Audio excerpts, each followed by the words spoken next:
Hey, what's up? I'm Willie the Pooh Bear, and I saw Captain America last night, and it's good. You know, it's good. It's decent. In terms of Marvel movies, it's in the top 3. You know, it's up there with Guardians and Winter Soldier, obviously. But, you know, we're not going to talk about that movie. We're not going to talk about that. We're going to talk about something even better. We're going to talk about Darkwing Duck! More specifically, we're going to talk about Darkwing Duck's new comic book. It looks like this. Isn't it so pretty?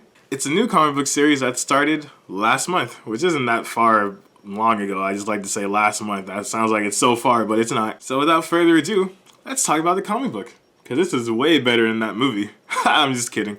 Or am I?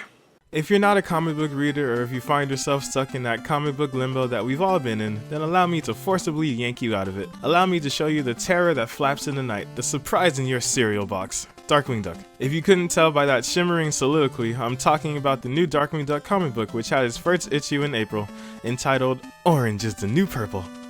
This comic book obviously follows everyone's favorite crime-fighting duck, Drake Mallard, Darkwing Duck, as he defends the city of St. Canard from devilish, devious delinquents. Here's a synopsis.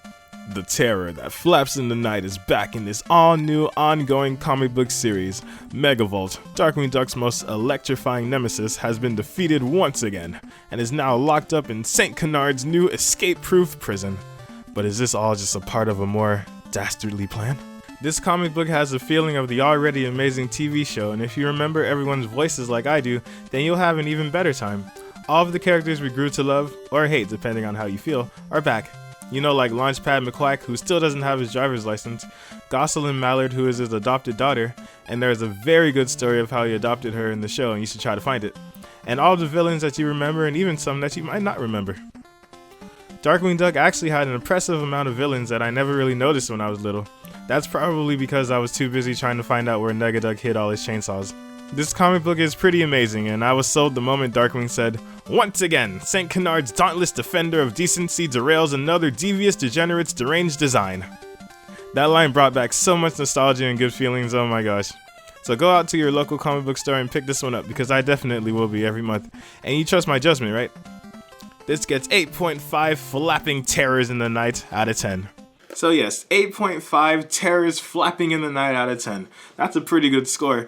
This comic book is like when you smoke a good blunt and then you just feel good inside. You know how that feels? Oh, no, me neither. You a cop? You a cop? Are you a cop? Please. I don't need an arrest because I am black already in America. I don't need that. Anyways, see you guys next week. Go out and buy this comic book, please. Yes, peace.